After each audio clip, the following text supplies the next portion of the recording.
नमस्कार दोस्तों, आप सभी का स्वागत है मेरे अपने चैनल में। तो देखिए, आज मैं आपको एक वीडियो के माध्यम से वापस AIBE के बारे में बता देना चाहता हूं।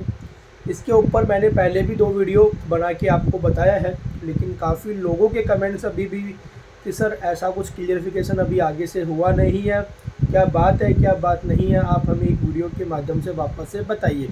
तो आपको मैं AIBE 2023 का जो एग्ज़ाम होने वाला है, मतलब कि AIBE 17 के बारे में वापस से एक वीडियो के माध्यम से इन्फॉर्मेशन देना चाहता हूँ। देखिए क्या होता है, AIBE का वैसे तो एक ऑफिशियल वेबसाइट के ऊपर पूरा शेड्यूल आ चुका है कि दिसंबर एंड में इसके फॉर्म निकलेंगे, जनवरी एंड तक इसकी रजिस्ट्रेशन डेट रहेगी एंड मार्च में एग्ज़ाम होंगे एंड अप्रैल में रिजल्ट आ जाएगा। सब कुछ ऑफिशियल वेबसाइट पे आ भी चुका है। नीचे वीडियो एक मैंने डाली है, उसके अंदर ये सब चीज़ मैंने आपको अच्छे से क्लियरिफिकेशन की है कि कब एग्जामिनेशन फॉर्म निकलेंगे, कब इसकी फ़ीस की लास्ट डेट है, एग्ज़ाम फॉर्म की लास्ट डेट है, सब कुछ मैंने आपको उसके अंदर क्लियर किया है। लेकिन आपको मैं वापस से बता देता हूँ कि अभी सुप्रीम कोर्ट में इसकी जो याचिका दायर की गई थी, वो एप्लीकेशन जो दायर की गई थी, लगाई गई थी, वो अभी पेंडिंग में है।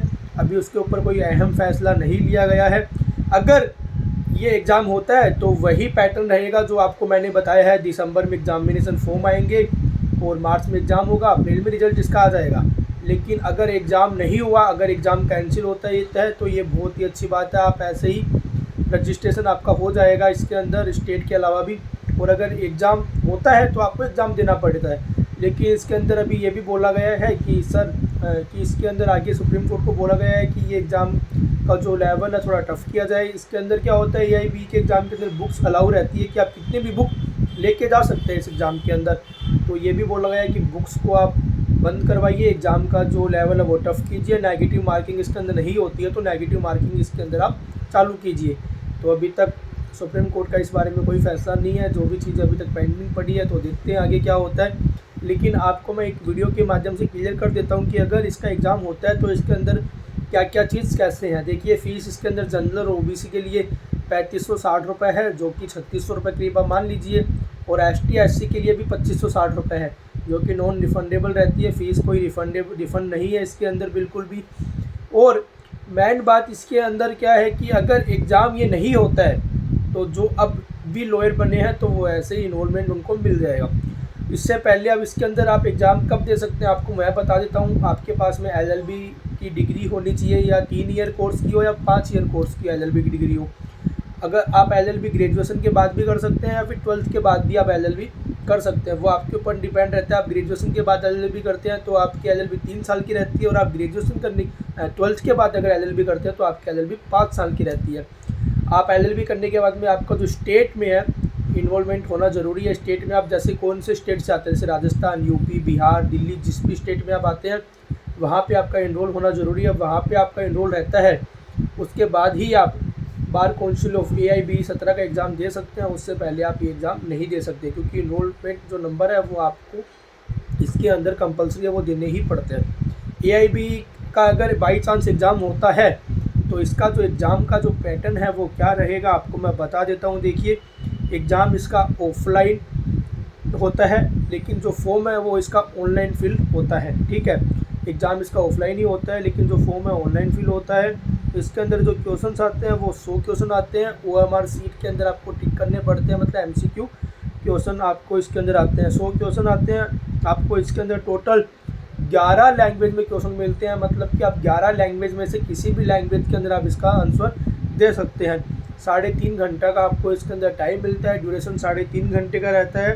3.5 घंटे में आप कितनी भी देर में एग्ज़ाम क्लियर कर सकते हैं, मतलब 1 घंटे में एग्ज़ाम दे के आप जा सकते हैं, 2 घंटे में जा सकते हैं, वो आपके ऊपर डिपेंड रहता है आप कितनी देर में एग्ज़ाम को पूरा करो।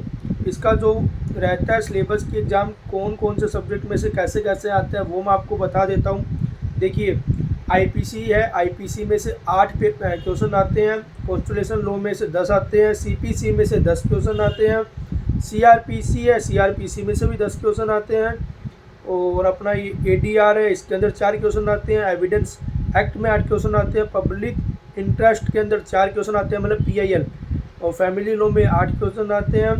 प्रोफेशनल एथिक्स में 4 क्वेश्चन आते हैं।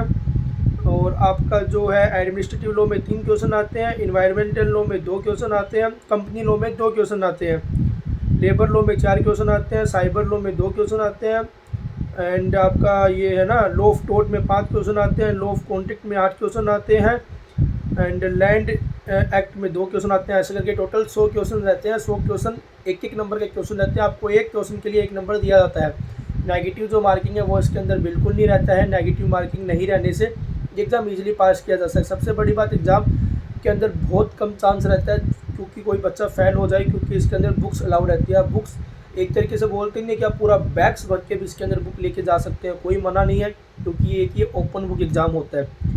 तो बाकी अभी देखते हैं AIB के बारे में क्या सुप्रीम कोर्ट का फैसला आता है, उसके बाद ही अपन कुछ बता सकते हैं। लेकिन अभी ऑफिशियल वेबसाइट के ऊपर सब कुछ आया है कि एग्ज़ाम मार्च में होगा, दिसंबर में फॉर्म निकलेंगे, तो आप इसके लिए बुक परचेज कर सकते हैं। उसमें से आप पढ़ना भी चालू कर सकते हैं। और आपने LLB करी है तो आपके पास सारे बैरक होने चाहिए, उसमें से आप पढ़ाई चालू कर दीजिए ताकि आपके लिए सही। अगर बाई चांस एग्ज़ाम का जो लेवल वो टफ भी होता है तो आपको फिर एग्ज़ाम टाइम में दिक्कत नहीं होगी। तो ये काफ़ी लोगों का क्वेश्चन था, तो ये मैं आपके सामने क्लियर कर देता हूँ। तो अगर आपको मेरी वीडियो पसंद आई तो वीडियो को ज़्यादा से ज़्यादा शेयर कीजिए, लाइक कीजिए और मेरे चैनल को सब्सक्राइब कीजिए।